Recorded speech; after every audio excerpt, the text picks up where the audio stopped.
नमः शिवाय। जय श्री कृष्ण। श्रीमद् भागवत महापुराण द्वितीय स्कंध प्रारंभ। पहला अध्याय। श्री सुखदेव जी द्वारा श्रीमद् भागवत जी की स्तुति तथा राजा परीक्षित को धैर्य बंधाना तथा भगवान के विराट स्वरूप का वर्णन।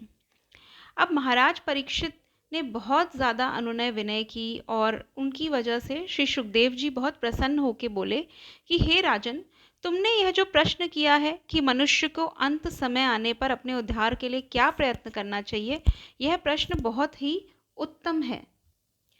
उन्होंने कहा, हे राजन, जो लोग अज्ञान में डूबे हुए हैं, भगवान की महिमा को ना जानकर संसार के विषय आदि भोगों में लिप्त रहते हुए अपने जन्म को व्यर्थ ही व्यतीत कर देता है, उसे समस्त दुखों का अधिकारी जानना चाहिए।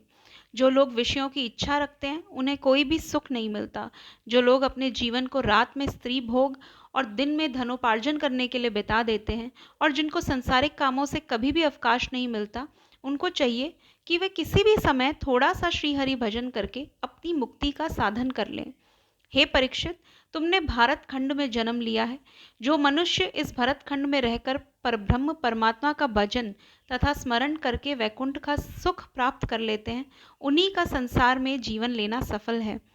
जितने भी ऋषि मुनि हैं, वो संसारिक मोहमाया को छोड़कर वन में रहते हैं और अपना जीवन भगवान के भजन तथा स्मरण में ही बिता दिया करते हैं।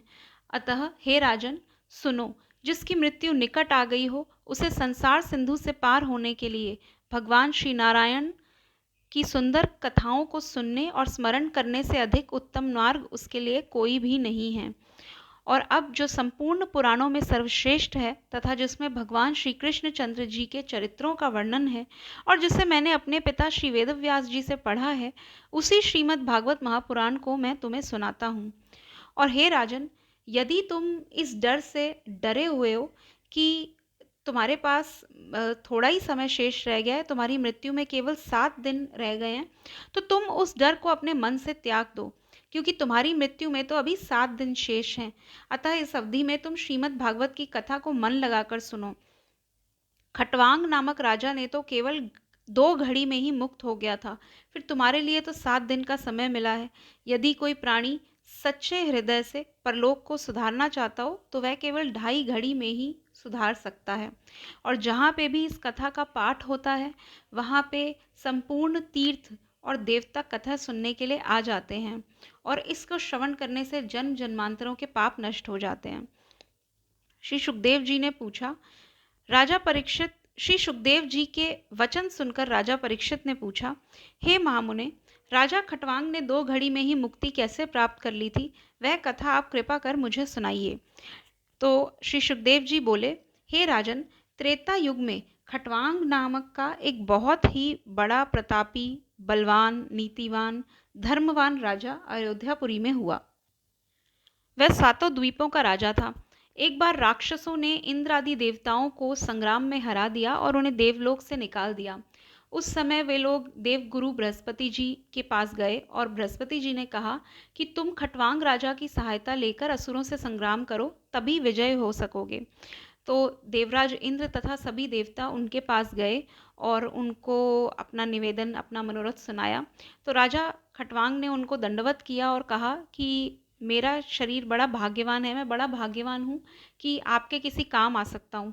तो राजा ने अपने अस्त्र शस्त्र बांध लिए और देवताओं के साथ संग्राम में जाकर असुरों को हरा दिया। अब जब असुर लोग हार गए, देवताओं ने अपना लोक पुनः प्राप्त किया, इंद्र जी को इंद्रासन प्राप्त हुआ। अब वे निर्डर होकर देवलोक पर राज्य करने लगे और उन्होंने राजा खटवांग से कहा कि हम तुमसे प्रसन्न हैं, कुछ वरदान मांग लो। तो राजा सोचने लगा और उन्होंने अपनी वृद्धावस्था पर विचार करके देवताओं से कहा, अच्छा, आप पहले मुझे ये बताइए कि मेरी आयु अभी कितनी शेष रह गई है, इसके बाद मैं वरदान मांगूंगा। तो देवराज इंद्र ने विचार करके उत्तर दिया, हे राजन, आपकी आयु केवल 4 घड़ी शेष रह गई है। यह सुनते ही राजा ने देवताओं से कहा, तब तो मैं आपसे यही वरदान मांगता हूँ कि आप मुझे इसी क्षण अयोध्या में पहुंचा दे, मेरी मृत्यु का समय निकट आ पहुंचाए। अतः मैं वहां जाकर ऐसा कार्य करूंगा जिससे पुनर्जन्म से छूटकर भवसागर से पार हो सकूं। राजा की यह बात सुनते ही इंद्र ने बड़ी ही तीव्र गति वाला एक विमान दे दिया, जिस पर बैठकर राजा 2 ही घड़ी में अपने स्थान पर जा पहुंचे। सुखदेव जी बोले, हे राजन, उस राजा खटवांग ने मरने के लिए देवलोक से भी अधिक उत्तम इस भरत खंड को समझा और अयोध्यापुरी में चला गया। अतः तुम यह सत्य मानो कि भरत खंड संसार के सब स्थानों से अधिक श्रेष्ठ है। अयोध्या में आकर राजा ने 2 घड़ी में अपना सब द्रव्य ब्राह्मणों को देकर अपने बेटे को राजगद्दी सौंप दी।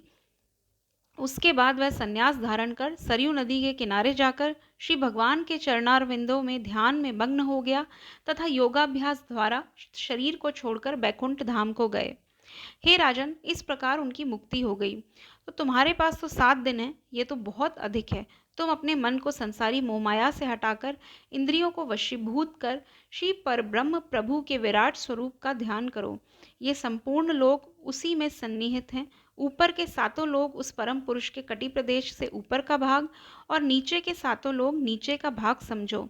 जगत में जो भी वस्तुएं तुम्हें दिखाई देती है, जिसमें भी तुम्हें तेज दिखता है, ये सूर्य तथा चंद्रमा जो ये प्रकाशित हैं, ये सब भगवान की वजह से ही है।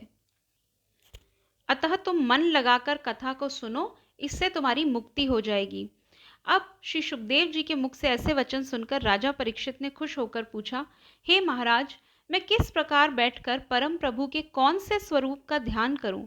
श्री सुखदेव जी बोले, हे राजन, तुम कमलासन से बैठकर अपने हृदय में नारायण के सूक्ष्म रूप का ध्यान करो। यदि तुम अपने हृदय में उस स्वरूप का ध्यान ना धर सको, तो उस स्थिति में समस्त सृष्टि को परमेश्वर का विराट स्वरूप समझकर उसी का ध्यान लगाओ। उस परमेश्वर का विराट स्वरूप इस प्रकार है। पाताल लोक उसके पांव हैं, रसातल लोक घुटने हैं, वुतल लोक जंघा है, वितल और अमल लोक नितंब है, पृथ्वी कटि प्रदेश है, आकाश नाभि है, ज्योतिष चक्र छाती है, महलोक कंठ, जनलोक मुख, तपोलोक तथा सत्यलोक उस आदि पुरुष भगवान का सिर है। इंद्रादि देवता उनकी भुजाएं हैं, 10 देशाएं कान हैं, अश्विनी कुमार नाक है, संपूर्ण सुगंधियां नाक के छिद्र, अग्नि ही मुख है, आकाश नेत्रों के गड्ढे हैं, सूर्य जिनकी आंख है, दिन रात जिनके पलक भंजन हैं, जिनका जल ही पांव है, संपूर्ण जगत का रसास्वादन जिह्वा है, यमराज दांत है, लज्जा ऊपर का होंठ, लालच नीचे का होंठ, धर्म जिनकी छाती है, अधर्म जिनकी पीठ है, संपूर्ण वृक्ष शरीर की रोमावली है, बादल सिर के बाल, नदियां शरीर की नसें, पर्वत शरीर की हड्डी, समुद्र पैर, पवन श्वास, चंद्रमा मन, वर्षा का जल वीर्य और प्रातः तथा संध्या काल उस परमेश्वर के वस्त्र हैं। प्रभु के उस विराट स्वरूप से बुद्धि द्वारा मनुष्य, घोड़ा, गधा, खच्चर तथा ऊंट, नाभि से हिरन आदि पशु, जंघा से पक्षी आदि, जिह्वा से गंधर्व, विद्याधर, चारण तथा अप्सराएं, स्वर से भेड़िया आदि तथा पांव की एड़ी से यज्ञादि कर्म उत्पन्न हुए हैं। प्रभु का इस प्रकार का जो विराट स्वरूप है, पहले तुम उसी का ध्यान करो। ये अध्याय यहीं समाप्त हुआ। धन्यवाद।